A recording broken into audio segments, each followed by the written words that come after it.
Hello everybody, good morning and welcome to the United Stands. I'm Mark Goldbridge and this is your latest Manchester United news this Monday morning. Hope you're all doing well. Tell us where you are, what you're doing. But what we're doing this morning is going through a raft of information. I did say to you that it's going to start ramping up around transfers. United certainly need to do stuff around there. Could we see a shock return of Rasmus Hojlund to Manchester United if this Sesko injury is bad?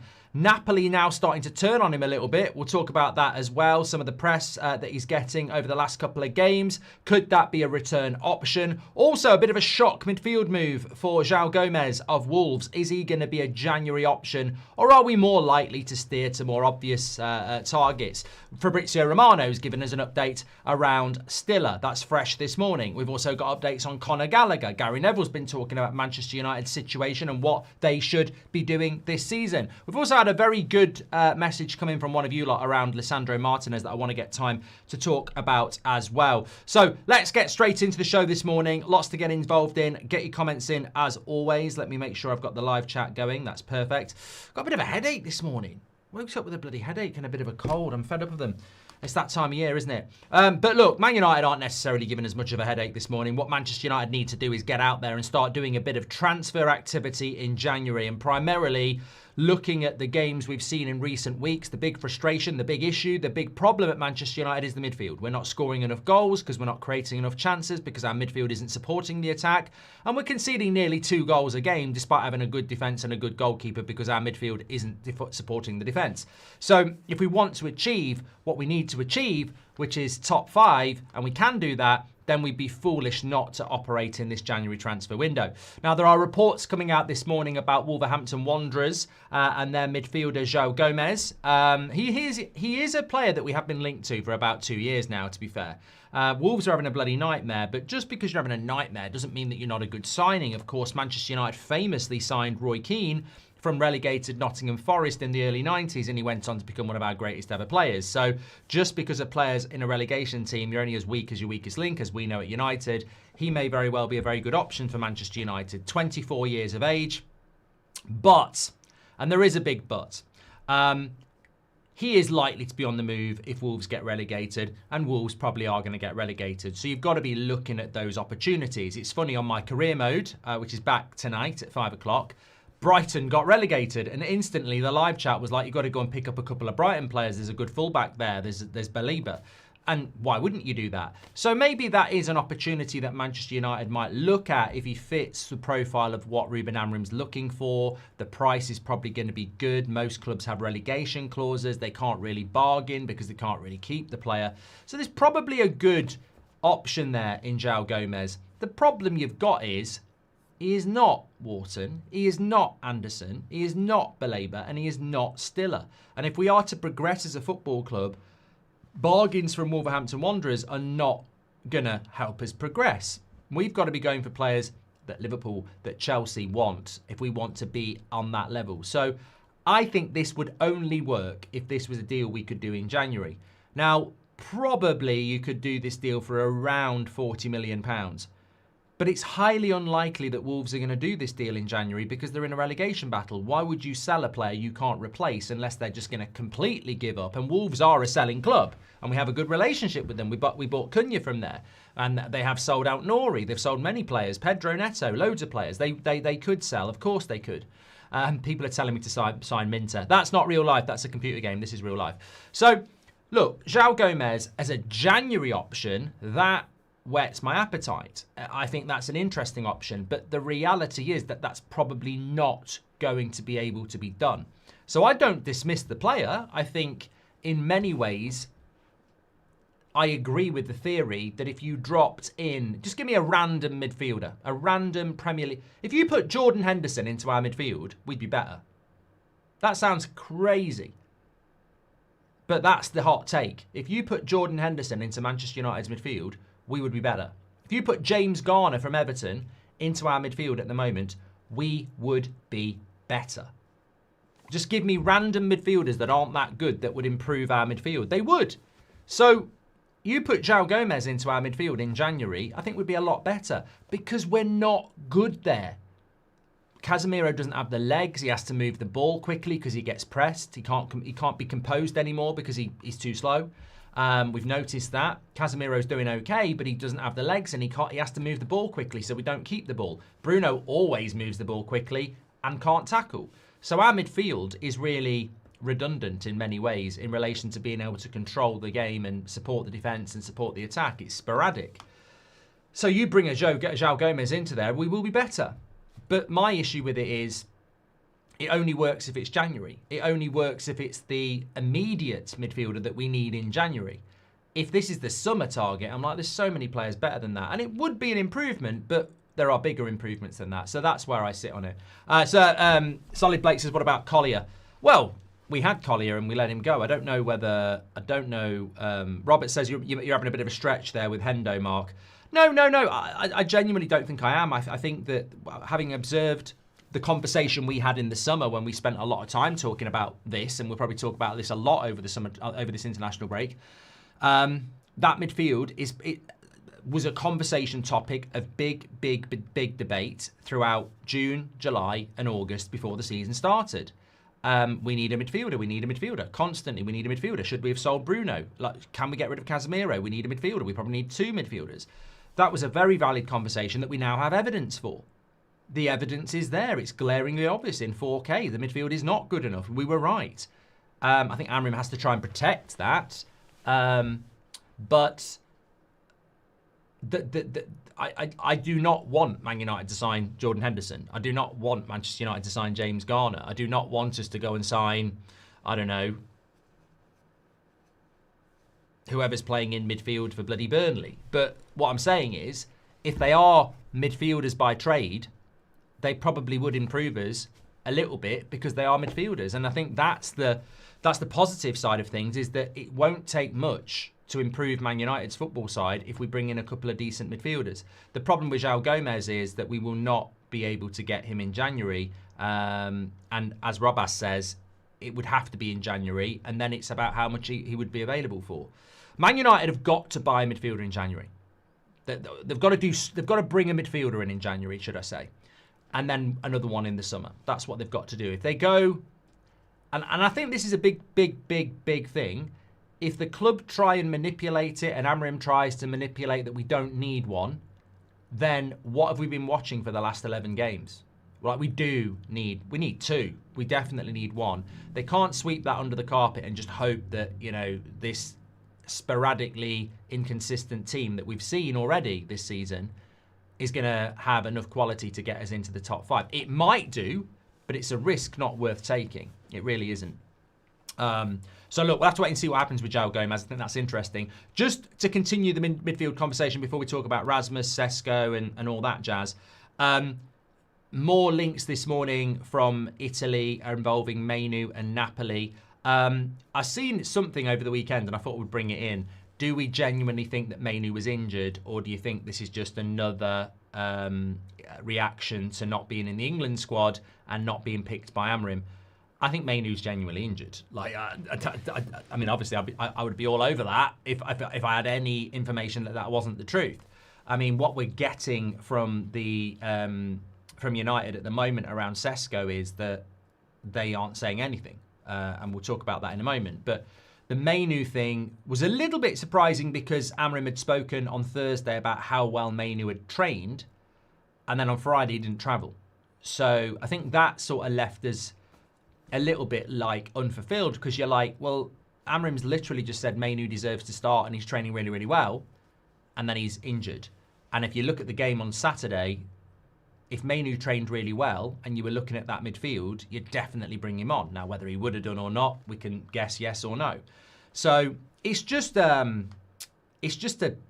mean, look, I don't know whether anybody believes in all this sort of stuff, fate and bad luck and all that lot. But I mean, it's just another kick in the teeth for people who want to see Mainoo given a chance in a Man United shirt, and it's a massive kick in the teeth for Mainoo, isn't it? You're not playing games, then you get injured. You get injured in training, and that's what happened apparently. But I think we saw with Agate, and I do have sympathy with this as well, because I think Mazraoui we saw it with as well. These players who aren't getting game time are basically like players without a pre-season now. They have got no momentum at all. And it's hypocrisy at the highest level when you see people in the media taking the piss out of some of our players like Ugarte and Mazraoui and some of our fans, because they're basically without a pre-season now. They have not been... I don't think people understand the difference between training and competitive football. And match sharpness doesn't come from training. Lisandro Martinez will not be match sharp when he comes back, even if he trains intensively with Argentina and Man United for the next month. There's then match sharpness. And when you're throwing in the likes of Ugarte, if we throw Xerxes in, Mazraoui, these players are lacking match sharpness, because if you don't start for a couple of weeks, you might not actually... it's ridiculous. I mean, you might have, like... How many minutes has Ugarte played from the last international break to this one? Can somebody do the maths on that? It might not even be 90 minutes across a whole month. So you go on international duty for Uruguay. You come back, you go back on international duty 5 weeks later, and in that 5 weeks, which is a month, you play less than 90 minutes of competitive football, because we've got no Carabao Cup, we've got no European football, we've got one game a week. So these players are going to struggle with sharpness, 100%. Mark, buying another midfielder, doesn't this push Mainoo out further? No game time, and Casemiro will be get picked over him. I mean, it's a good point from Slow Sports News. Thank you very much for our first super chat of the morning. It's a good point, but in a way, it's an irrelevant point, because we can't not bring a midfielder in because of Mainoo. I mean, Mainoo's sat there for 3 months and watched bad performances from Bruno week after week and still hasn't been given a chance. So I can't sit here anymore, Slow Sports News, and say, let's not get a midfielder in January because it'll damage Mainoo. Mainoo's being damaged without the midfielder. So I personally think Mainoo needs to be put out on loan and another midfielder needs to come in. Which is interesting, because I read something this morning about Conor Gallagher, and that's what I'm hearing. I don't know whether this is going to...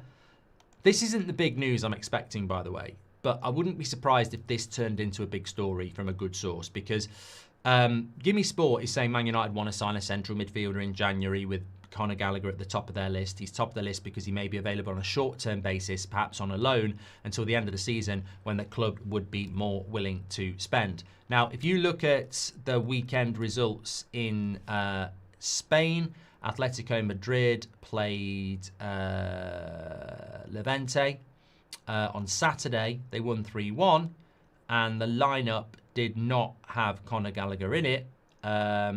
He was a substitute again. So he is not part of the first team plans for Diego Simeone, and he is certainly not part of Thomas Tuchel's World Cup plans. So much the same as Mainoo, unless he can get into the Atletico Madrid side between now and January, he's going to be knocking on the door saying, I want to go. He is a bench player for them, Eugene, he is, but so is Ugarte and Mainoo. And I think that, you know, Luke says he's rubbish, show some ambition, Man United. That's a fair point. That is a fair point, Luke, and it's your point, and you should hold on to that. Where I'm coming from is Ugarte and Mainoo are not trusted by Ruben Amorim. And the two players that he trusts are not good enough. If Ruben Amorim wants Conor Gallagher, and he does, then Man United should go and get him. And that's what I'm saying. Regardless of what Luke thinks or what some of you think about Conor Gallagher, and regardless of what we all think about Mainoo being given a chance, we've got to live in the real world. And if Amorim doesn't trust Mainoo and he doesn't trust Ugarte, and clearly he doesn't, and if Casemiro and Bruno aren't good enough, and clearly they're not, and he does like Conor Gallagher, then go and bloody get him, because that manager needs a midfielder that he can trust to take one of these two out. 100%. I look at the weekend against Spurs and I think if Bruno could have been taken off for Conor Gallagher and we've got Conor Gallagher and Casemiro and it makes us better, then I'd rather have that than what we've got at the moment.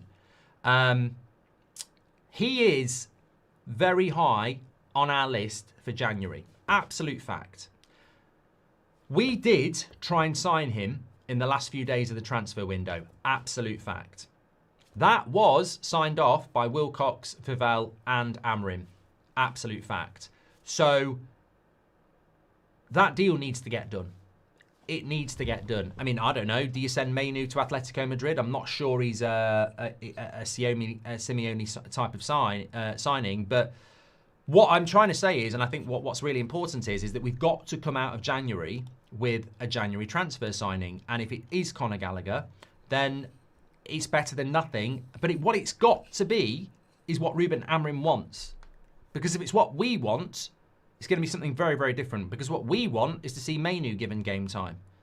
And it's not going to happen. So we need to get a midfielder in, because what I want to see is, I want to see Man United in the top 5. Cameron says, I don't get the hype with Mainoo. Had a good 6 months max. Seems injury prone. If he wasn't an academy graduate, would fans feel so strong about him? It's interesting you say injury prone, because he did have a lot of knocks last season. And I don't know what this latest one is all about. But look, I wouldn't say around Manchester United at the moment, it's not a miserable time. I think there are some people that are very optimistic.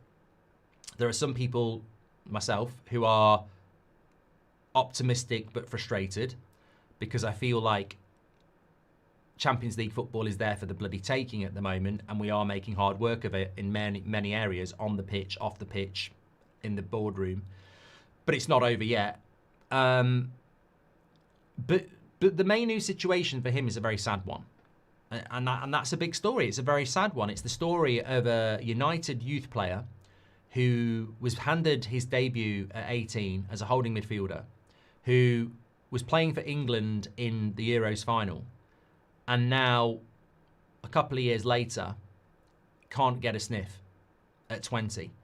And that's a sad story. And, you know, I don't think it's necessary. If Amorim comes in and doesn't rate a player, he shouldn't pick a player. I mean, we all rejoiced in him getting rid of Rashford and Anthony, and in the summer, Garnacho.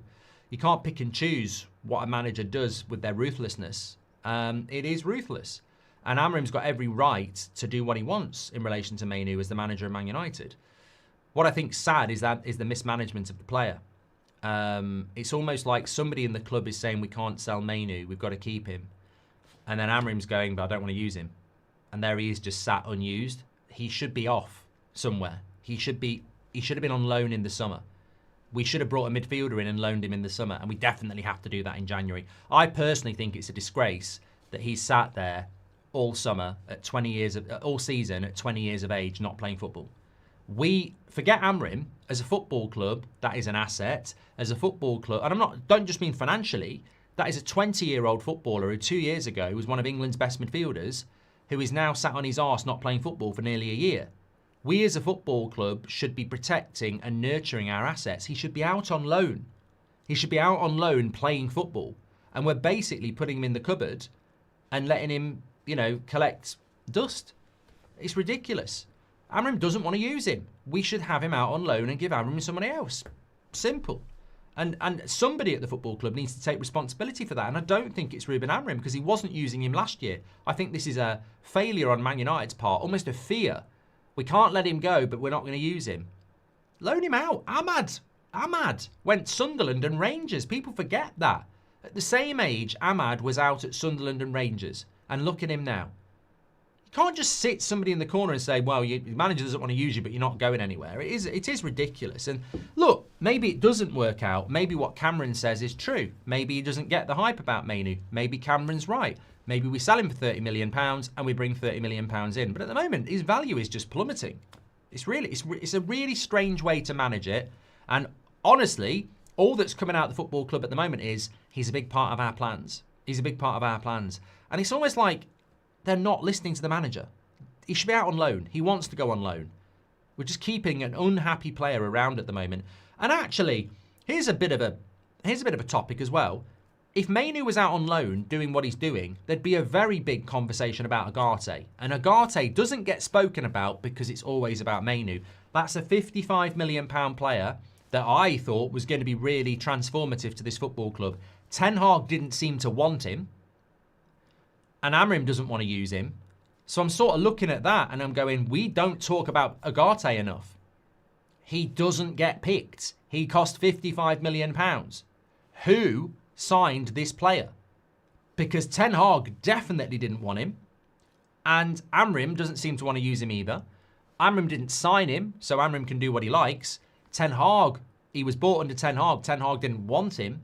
So who at the club did that deal, and what are we actually doing about that? Because at the moment, I thought we'd stopped doing these expensive mistakes, and that was on Ineos's watch. So I think that's another conversation that we're not having. Patrick Lynch says, I haven't checked, but did we keep hold of Mainoo because we need him for the homegrown quota? They might have sent him on loan because if we get Colin Gallagher, he would have filled that quota spot. I mean, Patrick, the voice of reason, might be onto something there. I mean, it'd be incredible to me if that's what we've become. But, you know, maybe that's why we're keeping Maguire as well. I mean, we've got a real problem if we're having to keep players just because of their passport, really. But there might be something in it, Patrick. There might be. David says, if Mainoo was at another club, would you buy him? And do you think he would improve the team, or would you bring someone else in? If I saw the Mainoo of 2 years ago playing for Brighton, I'd be saying we need to sign Mainoo. If I was Everton or West Ham, maybe Tottenham, I would want to get hold of Mainoo at the moment. I mean, look, Man City aren't going to do it. Liverpool aren't going to do it. Arsenal aren't going to do it. But I'd still remember what Mainoo is 2 years ago and go, I'll take a look at that. Thank you very much. I wouldn't probably buy him at the moment, but I'd certainly take him on loan. Marlowe says he's tired of beating around the bush. This is the sort of comment we want. Thanks for the super chat. He says, I'm tired of beating around the bush from the club and the media. Bruno and Casemiro are the problem, full stop. If they are replaced by a proper midfield, everyone will fall into place. Hallelujah, Marlowe. Hallelujah. And I've got to shout Marlowe out because all through the watch along on Saturday, even when we were winning, he was saying, passing shit, this isn't good enough. And a lot of people were giving him a load of stick because we were winning 1-0. And in the end, consistently through the game, your comments won. And I do agree with you. I do agree with you on this. I think there is too much beating about the bush, like you say. And there's too many people who like Bruno and Casemiro and are scared to say that they are the problem, when actually they are the problem. They are the biggest problem in that team. The reason we didn't beat Forest and the reason we didn't beat Spurs is not because Sesko missed a one-on-one, not because Delo didn't clear it or Ahmad got beat in the air against Forest. The bottom line is the midfield are the massive problem in that team. Our possession stats are disgusting. Our pass accuracy is disgusting. Conceding 2 goals a game nearly is disgusting. Our lack of creativity in the final third is because of the midfield. They are a joke. That midfield is a joke. And there are games where Bruno's had a 7 out of 10 and Casemiro's had a 6 and all that. But that midfield too is a massive problem. And I don't think it gets enough scrutiny. I really don't. Ben Mitchell says, swap Caicedo and Mainoo plus some money. Chelsea love a young player. They might just do it. Sign Kane. Those to make us genuine title contenders, says Ben. If I dropped Caicedo into Man United's midfield, I think we would be firmly top 3 by Christmas. If you drop Caicedo into that midfield for Man United against Everton and he played every game until New Year's Eve, we'd be in the top 3. Looking at the fixtures we've got, absolutely. And that's why Marlowe's right. The midfield is the massive problem in that team. If you dropped a really good midfielder in there, 1, would put us into the top 3. 2, God knows what it would do. Mainoo needs to go. It's best for all parties, says Seth. Amorim clearly doesn't rate him. Amorim took it to the chin with Sesko, Lemens. He wanted proven players, but at some point we need players that the manager wants. Thank you very much for that, Seth. And Class of 99 says, I don't get all the way what Ruben's doing. I get managing, protecting players when they come in and hit the ground running. But with 1 game a week, it's not realistic, says Class of 92. Thank you very much for that. Sorry, Class of 99. Thank you very much for that. Lewis says, we went down to 10 men. Oh, here we go. Lewis, we're not having this conversation. We're talking about the midfield, but let me just humour Lewis because he's done a super chat. We went down to 10 men, exclamation mark, exclamation mark. We get done by Spurs last season. We've beat Liverpool and Chelsea. Don't know what more you want. We were dire last year. I think Lewis is just having his own conversation, but he did a super chat. We've read it. We can go back to what we're talking about. The midfield's not good enough and we need to sign players. Don't know what Lewis is on about. Dave the Brave says, the problem with Mainoo and Garnacho is they were given too much too soon. It took Foden years to break into City's team. We created this, says Dave the Brave. And Sarvesh says, if I remember correctly, Arsenal was struggling to win games the way we are. They went on and got Rice before Gyökeres. Even Sir Alex used to buy Cantona, Van Persie when the rest of the team is ready, says Sarvesh. Thank you very much for that. Well, look, you need a midfield. We need a midfield. Apparently Lewis is speaking facts, but I don't know what the context is, Asin. We went down to 10 men. Last season we got done by Spurs. We beat Liverpool and Chelsea. Don't know what more you want. We would die last year. What's the context of a morning show where we're talking about the midfield? We're about to talk about Sesko. This show is not called... I'm not mentioning anything about it. I don't know what we're talking about. Why are we talking about Saturday and 10 men? Midfield shit, Lewis. Are you saying that if we'd stayed with 11 people on the pitch, we would have been okay? What minute did Sesko go off injured, by the way? What was the score when Sesko got injured?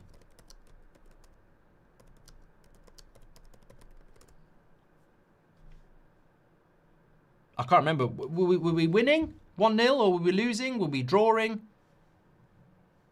Does anyone in the chat know what it was? I thought we were losing. Maybe we may. I don't know. Was it 1-1?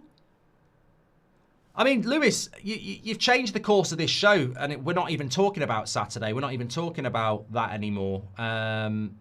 We were drawing 1-1 when Sesko went off. Someone said we were losing. I think we were losing. I don't know. Drawing. Mate, I don't even know what you're talking about, because this is we were talking about this on Saturday. I don't know what you're talking about. Did you miss last night's show where we're talking about we've still got a great opportunity of getting to top 5? I don't know why we're going back to Saturday. I'm not going back to Saturday. I'm moving on. I want us to buy people in January. I want us to go and win the next few games. I want us to improve. I want us to stop fucking about in the second halves and being light switch. End of conversation. I don't want to go back.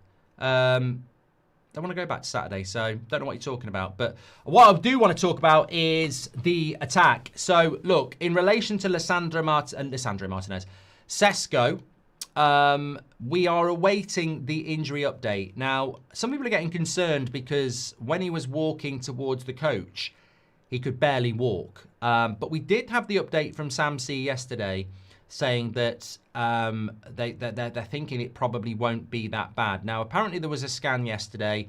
We haven't had the update as to what when that will come out. Obviously, it's going to be a massive problem for United if he does end up injured for a longer period of time, especially with the AFCON coming up in a month. We're going to lose Mbeumo and Ahmad for maybe 2, 3, 4 games, 5 games, I don't know. The January transfer window doesn't open till January, funnily enough. So if Sesko was out for 2 months, it could hinder us a bit. But it's interesting because some people have been saying, can we recall Rasmus from his loan with Napoli? And apparently we can't. That is not part of his loan, and we would have to pay money to do it. But apparently we cannot loan him. We cannot recall him in January anyway, because of the contract that we've signed with Napoli. Now, interestingly, there is a little bit of stick coming in for Rasmus at the moment. In fact, CBS Galazzo, there's a clip going around this morning of them saying he's not good enough. His hold-up play is not good enough. Funnily enough, we've heard all that before. But this is not the answer anyway. To bring Rasmus back is not the answer. I think that you could make a case to say, why did we let Rasmus go for free to spend £68 million on another 22-year-old striker who is inexperienced and a work in progress? I think that's an interesting point. But that doesn't mean that we should go back and bring a player in that's like that. And also, I think there is a big difference between Rasmus and Sesko in the sense that we can't pump the ball up to Rasmus. We tried it last season. He can't hold it up. Sesko can. Sesko can flick the ball on. So I think that to say that we spent £70 million on another Rasmus is unfair. I think their profile is very, very different. And as we've seen already, the reason we beat Chelsea is because Sesko flicked it on for Mbeumo and Mbeumo got the keeper sent off. Rasmus wouldn't have been able to win that flick on. So the Sesko-Rasmus thing is silly, really. Whether we could bring him back if Sesko had a long injury, I don't think that's silly, but Napoli aren't going to let that happen. They've committed money for the full season. They've got an obligation to buy. So that's not going to be the solution. And I don't think you should go back anyway. So we're going to have to wait and see what happens with Sesko here.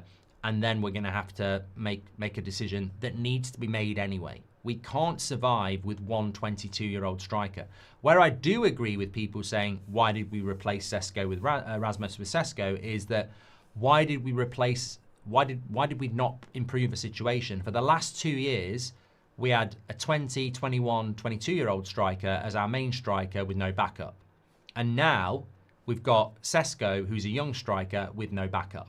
Why have we put ourselves in a position like this as a football club where we've got inexperienced strikers with the pressure of being a United striker, which is hard enough, with no support? So regardless of what happens with Sesko's injury, and hopefully it's not going to be bad, but even if he's fine, we still need to be looking to bring another striker in. And I think a striker of experience is needed. And it's probably why Amorim was looking at Watkins and Gyökeres. And United need to do that, because I think that where we made a mistake with Rasmus was going, you're the striker and you can handle it all. And we're sort of doing that with Sesko again. And we're walking down the same path again, where he's not up to it. He's not good enough. He's not good enough for this league, this, that and the other. But it's really hard. It's really, really difficult to be the forward for Manchester United at that age with that lack of experience that he clearly doesn't have as well. So I think that hopefully we are looking in the January transfer window to bring somebody in, but it can't be bringing Rasmus back. That would be stupid, and we can't do it anyway. As for him being sent back, I mean, look, I did see what they had to say, but football's just so funny, isn't it? Like, Wilcox did that interview a week ago and everyone was going, oh, I love Wilcox. And then we fuck up against Spurs and people are going, oh, Wilcox is an idiot. He's done some stupid things. You know, it was him who bought Agate. A few weeks ago, Rasmus is like scoring goals for Denmark. He's scoring goals for Napoli. Oh my God, this is what happens when you give a striker service. Now you've got pundits saying he can't hold the ball up. He's not good enough. Football changes just so quickly. I mean, look, after the Brighton game, we were going to win the league. We've just dropped 4 points and people are going, oh God, here we go again. So football just changes really, really quickly. I actually think, the big problem that Rasmus has had in recent weeks is that Kevin De Bruyne has been injured. And Kevin De Bruyne is one of the best attacking midfielders in the game. But Kevin De Bruyne knows how to feed strikers like Hojlund. And Rasmus needs the same service. They are strikers that want the ball early, into the right areas to run onto. And Kevin De Bruyne has been injured for Napoli, and I think that's why Rasmus has fell off a little bit. Because if you want him to do it all, hold the ball up and everything, as we know he can't do that. And look, Sesko's probably feeling the same thing as well. Have we got creative players looking to play the early pass into our striker? I don't think we ever have. I don't think we've ever had that. We don't put the cross in. We don't play the early ball. So we probably need a striker. It's funny people say Harry Kane because everybody needs Harry Kane. But Harry Kane would probably do okay in our system because he'd drop and get involved in the build-up. Whether he'd get the service to score goals is another thing. Jack Davies says, during the AFCON, do you think Lacey will come in at 10 instead of moving Bruno up? Again, not fixing the issue. Do you think Kone will get a chance and now he's back, says Jack? Well, I do. I said this the other day, didn't I? I genuinely do think there is a chance that Kone could surpass Mainoo this season. I think it's almost an obvious PR play to utilise Kone. Allows Amorim to go, look at me, I'm developing youth. And also, it dilutes the frustration about Mainoo not being played. which is why I think Mainoo should just be low. I think the Mainoo conversation needs to stop, as many people have said. Like, we just need to let him go. Why are we holding him back? Let him go on loan. Seth says, next season I want Rasmus and Sesko battling it for position. I think a little rivalry might push them to be better. Bruno must leave and we need a whole new midfield. Thank you very much, Seth. Simply Red says, last week some were saying Ruben's been vindicated about how he handled Garnacho. What is the thought this week? Man of the match last game. Funny how things happen. That's exactly what I'm talking about, Simply Red. You know, I call it the Ricky effect. Ricky's opinions can be absolutely wild, and then they're genius.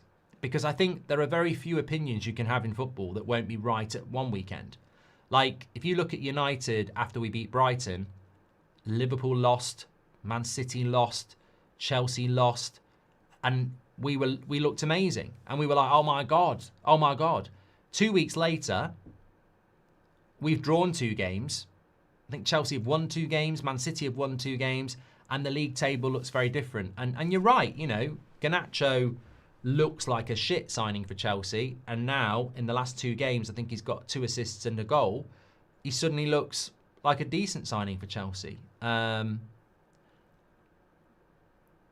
That's why consistency is key in football. There's a lot of inconsistency around at the moment. 1 week you're great, 1 week you're not. If you can grab hold of consistency, it's a big thing at the moment. Would you take Bergvall from Spurs? I mean, I would pick him up myself. I would get in my car and go and pick him up myself. Yes, 100%. He's better than everything we've got. We went down to... I've done that one from Lewis. Weird one. John United says, Mainoo and Agate aren't the solution. It's ridiculous. We didn't sign a midfielder in the summer, especially with Casemiro and Bruno. If we make Europe, we'll likely need at least 3 new midfielders, says John United. I mean, it is quite interesting just to go back to the midfield conversation for a moment, because we have this update from Fabrizio Romano talking about Stiller this morning, and he basically had this to say. Stiller is a player United appreciate, but I don't see a German club selling one of their stars in the January window at all. So January won't be easy. It's going to be about opportunities in the summer, which could be different, and for sure, Man United in 2026 will add again at least 1 midfielder. So I like Stiller, and I think he could be a really interesting signing for Manchester United. But as a summer signing, I think it becomes very, very difficult, because you will get the Real Madrids, the Bayern Munichs, the Liverpools, the Arsenals. They will be there with their Champions League money going, well, yeah, well, let's buy him. Okay, we have got McAllister, Gravenberch and Szoboszlai and Wirtz, but you know, why not buy another one? And that's where it becomes difficult. I think if you want Stiller, you've got to go for him in January. But again, he's another player that I just don't think is going to happen. Stuttgart won again yesterday. They're in the top 4 in the Bundesliga. They're in the Europa League. He's their talisman. He is their Bruno Fernandes in the sense that he's their most important player. So Stiller might happen in the summer, but I think it's very, very difficult. I'd love him. I'd love us to sign him. I think he's going to be a brilliant player. YouTube Fiend says, maybe controversial, but we could be second right now if you bought in Burmo only and a midfielder instead of Cunha, since we have Bruno already. Is that a take? Is that a hot take? Is it a bad take? So we don't buy Cunha, and we bring in a midfielder. Well, I've got another one for you. We don't buy Sesko, we keep Rasmus and we buy a midfielder. I'm not saying it's right. I'm not saying it's right. I'm just saying not having a midfielder is a problem, and there was ways to do it. Yeah, you could have not got Cunha and bought a midfielder. Or you could have not got Sesko and bought a midfielder and kept Rasmus for another year. Personally, I wouldn't not get Cunha. I like Cunha. But I suppose not having a midfielder has hurt us a lot this season. It's not just the last 2 games where we've lost the midfield battle to Forest and Spurs. It's also Brentford, Fulham in the second half. And we've been lucky in some of the games we've won as well. Like, we have lost the midfield battle against Brighton and we still, you know, we won the game. Like, they had more of the ball than us. Yeah. But we got... Look, we are where we are. We can't play shoulda, woulda, coulda. What we've got to play is let's do it. And the January transfer window is very close. And We will probably know in the next few days what we're going to do in January, because I think it is ridiculously close. If you think about the March international break, there's always loads of transfer stories in the March international break. That's the end of March. You still have all of April and all of May before the transfer window opens. The November international break is the middle of November. We've only got a little bit of November left after the international break, and then December. So we're ridiculously close to this January transfer window. So if you are looking to do anything in January, you are well advanced in this international break in relation to speaking to players and agents, because it's the best time to do it. That's why the March international break is so big, because players leave their clubs and their agents speak to those clubs, and the clubs can't do anything about it. So it's going to be very interesting to see what happens over the next sort of 10 days, because I think we'll find out what we're doing. We could get a brief, United aren't going to do anything, which they've done in recent years in this international break. We've heard it from Murta before, that we don't like to do stuff. So be interesting to see what happens. Great point, YouTube Fiend. Callum says, if Maguire goes and if we go for a centre-back, what do you think of Bullard from Sunderland?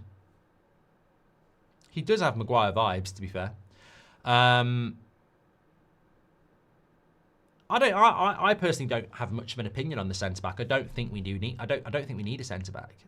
Is my opinion, because you've got Heaven, you've got Mazraoui can play there. Obviously got Delit, Yoro, Luke Shaw can play there. Heaven.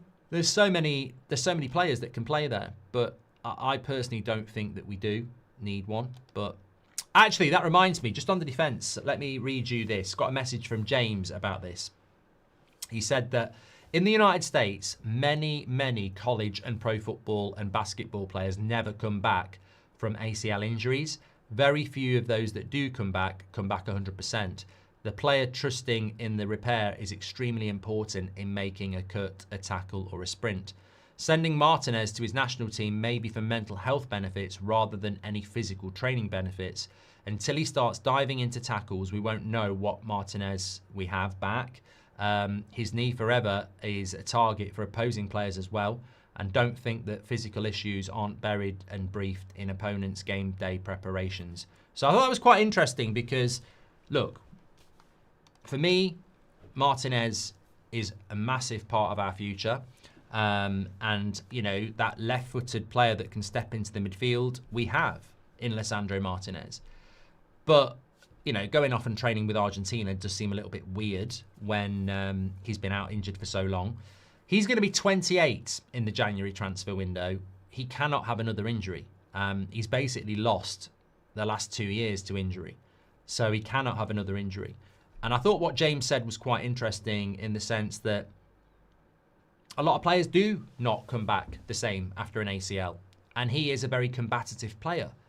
So, yeah, training with the likes of Romero and Argentina is probably going to be very, very competitive. But I suppose what James is saying is, look, those of us that don't want him doing that want him to continue to recuperate and repair, etc. But if he's hit the point where he can't recuperate and repair anymore, and he's got to go into that tackle, why not do it for Argentina? And I suppose it's an interesting way of looking at it, because you can't protect him forever. At some point, he can make the tackle or he can't. I'm sort of like that with Martinez. I'm sort of like, we really need him. And at 28, he's experienced. Not 28 yet, he's 27. He'll be 28 in a couple of months. He's the perfect age. We need a bit of experience in that team. The profile of how he plays is really good. I'm just hoping when that first tackle hits, it's all right. Steve says, look at Roy Keane. Oh, mate, I tell you what. If I could give you all a little bit of tip. This is what I watched before I went to sleep last night.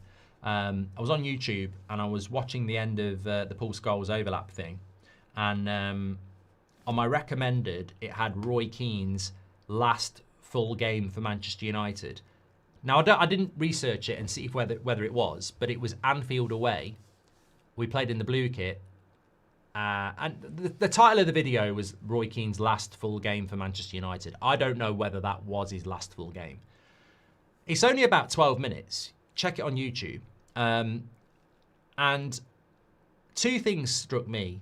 One, what a fucking player he was. And that's him with hip problems right at the end of his career, going up against prime Steven Gerrard and Xabi Alonso.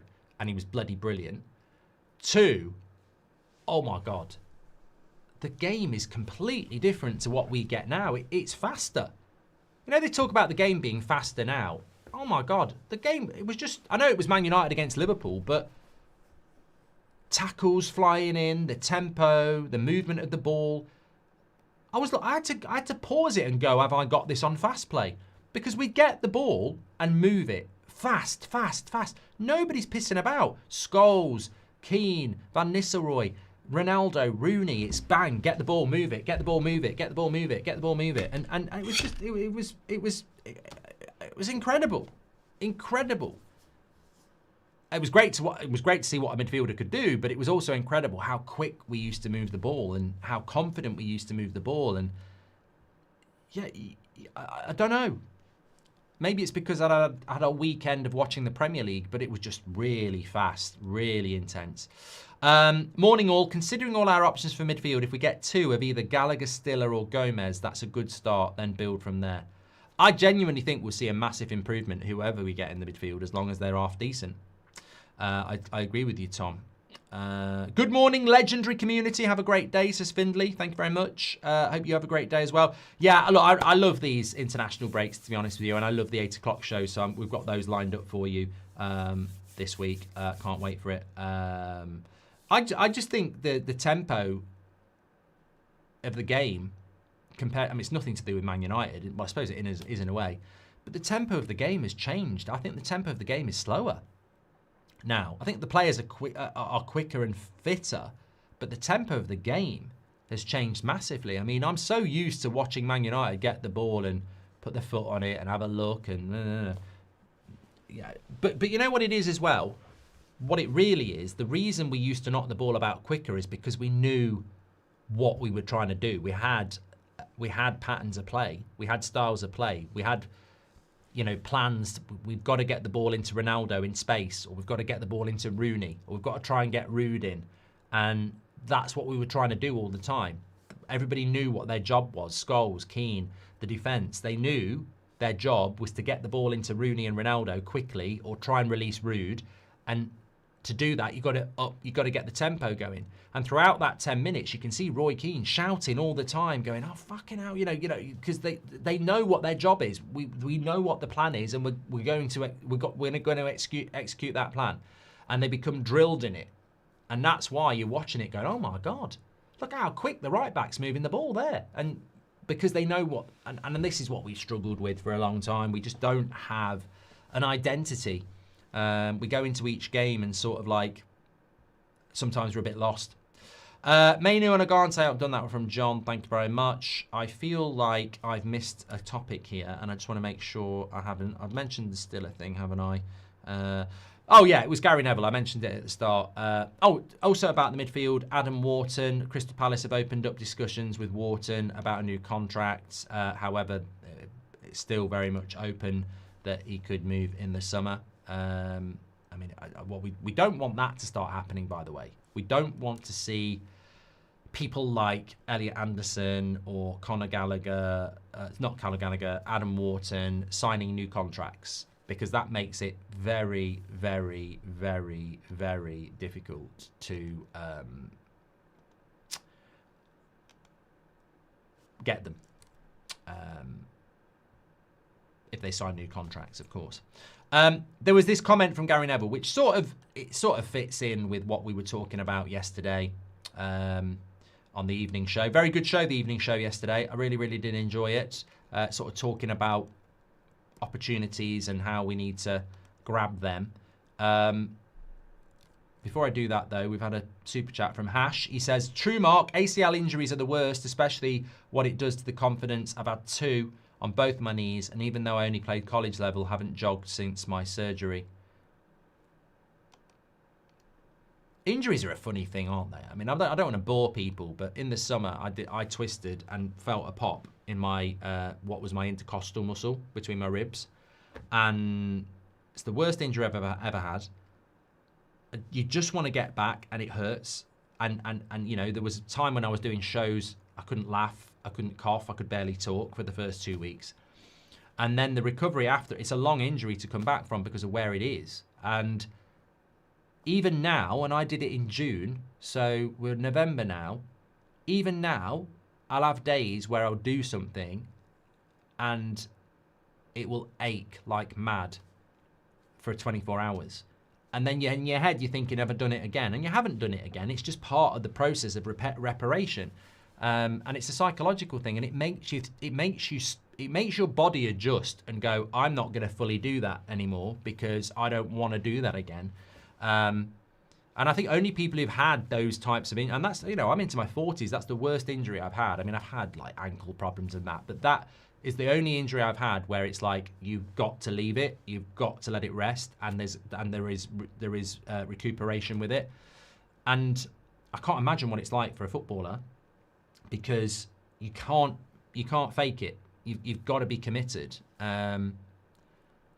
So I think James is right, and you are right as well. The psychological aspect of it is that you've got to trust that reparation, and you've got to go into that tackle. But it's easier than saying I'll just do it, because if you hear that snap again, you're basically done, and it's a psychological battle. The brain remembers the injury, says Arpen. Gary Neville said this on his podcast. United should be thinking around top 4. There's no one grabbing at this at the moment. It's there for the taking, and it's about consistency now. Literally what we were talking about on the show last night. Absolutely. I think that's the positive thing. It's we need to park the bad results. Brentford, Man City, Man United, Forest and Spurs. They were disappointing, but they're in the past. Other people have had bad results. Chelsea lost to Sunderland at home. They're in the top 4. So I think that, that's where we are. We can all predict what's going to happen. There's going to be more bad results. We're going to go and win 6 in a row. Your man's going to get his hair cut. But what United can control in this next 2 weeks is what we do in January. We can't walk out of this international break with, we don't know what we're doing in January. We need this club to be making those calls now. And those things need to be ready to go. Because I tell you what, there'll be clubs in the Premier League that do stuff in January and we go, wow. 100%. Spurs are already talking about Rodrigo or Kubo for January. And they are a competitor of ours. So we need to remember that the January transfer window, our rivals are going to do stuff that's going to make us go, oh shit. If we sit and do nothing, that's not a tactic. Not with that midfield. Great show this morning. I've got a great show for you lined up at 8 o'clock tonight as well. I think you're going to really enjoy that debate. Thanks everybody for watching, and I will speak to you all later on today. Career Mode's back at 5 o'clock, talking about signings. I'm going to struggle in Season 2. If you've watched Season 1, it was epic, but I'm definitely going to struggle on those settings. I've made a very big signing. All will be revealed at 5 o'clock. It's not Harry Kane, and it would never be a Liverpool or Man City player. I would never do that. Take care, everyone. I'll speak to you in a bit.